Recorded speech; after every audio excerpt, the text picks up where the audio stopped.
अस्सलाम वालेकुम। लो जी जनाब, आ सामने शैतान दे घर है जी, जिथे शैतान नू पत्थर मारे जाते। ए जेहड़ी चीज है, एक ए दो ऊपर जगह ही है ना, जगह है। ए बड़ा शैतान, आ छोटा शैतान, ए भी छोटा शैतान, वो सब तो बड़ा शैतान। ए शैतान दे हाजी साहब जो आते हैं, ये जाते उतों दी पत्थर मारते हैं, वो फिर उत्तों लागे थले तक पत्थर डिगदा वा।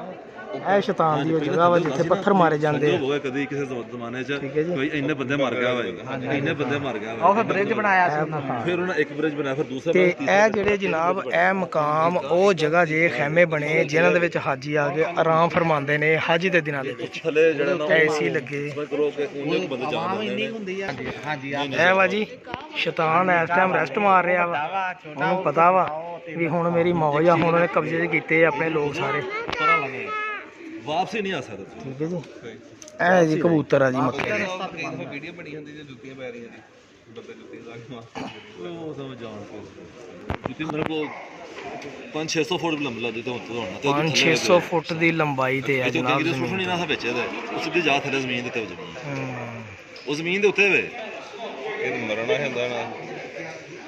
ਮੈਂ ਨਹੀਂ ਉਹ ਇਹ ਰਿਸ਼ਤਾ ਮਰਨਾ ਨਾ ਹੁੰਦਾ ਨਾ ਉਸ। ਬਸ ਅੱਲਾਹ ਤਾਲਾ ਨੇ ਫਿਰ ਇੱਕ ਨਿਜ਼ਾਮ ਬਣਾਤਾ ਨਾ। ਇਹ ਵਾ ਜੀ, ਇਹ ਦੇਖੋ ਵੱਡਾ ਹੈ ਸ਼ੈਤਾਨ ਜਿੱਥੇ ਪੱਥਰ ਮਾਰੇ ਜਾਂਦੇ ਆ ਮਕਾਮ।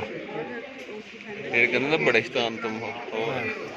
ਇਹ ਵੱਡਾ ਸ਼ੈਤਾਨ, ਇਹ ਵੀ ਵੱਡਾ ਸ਼ੈਤਾਨ ਨਹੀਂ, ਉਹ ਵੱਡਾ ਤੋਂ ਛੋਟਾ ਤੋਂ ਛੋਟਾ। ਅੱਛਾ ਨਹੀਂ ਉਹ ਛੋਟਾ ਵਾ, ਉਹ ਦੇਖੋ ਪਰੇ ਆ ਵੀ ਆ ਇਹ ਦਰਮਿਆਨਾ ਵਾਲਾ ਛੋਟਾ ਵਾ। ਅੱਛਾ ਸਭ ਤੋਂ ਵੱਡਾ ਸ਼ੈਤਾਨ ਆਹ ਵਾ, ਉਧਰੋਂ ਉਹ ਸਭ ਤੋਂ ਵੱਡਾ ਸ਼ੈਤਾਨ। ਛੋਟਾ ਵਾ ਨਾ, ਵੱਡਾ ਛੋਟਾ ਛੋਟਾ। ਅੱਛਾ ਵੱਡਾ ਸ਼ੈਤਾਨ, ਛੋਟਾ ਸ਼ੈਤਾਨ, ਛੋਟਾ ਸ਼ੈਤਾਨ, ਉਹ ਪਰੇ ਵੀ ਹੈ ਮੇਰੀਆਂ ਬਸ ਤਿੰਨ ਹੀ ਆ ਭਾਜੀ, ਉਹ ਵੀ ਸ਼ੈਤਾਨ। ਇੱਕ ਆ ਹੋ ਗਿਆ ਨਾ, ਇੱਕ ਆ ਹੋ ਗਿਆ। ਅੱਛਾ ਸੈਂਟਰ 'ਚ ਨਿਗਾ।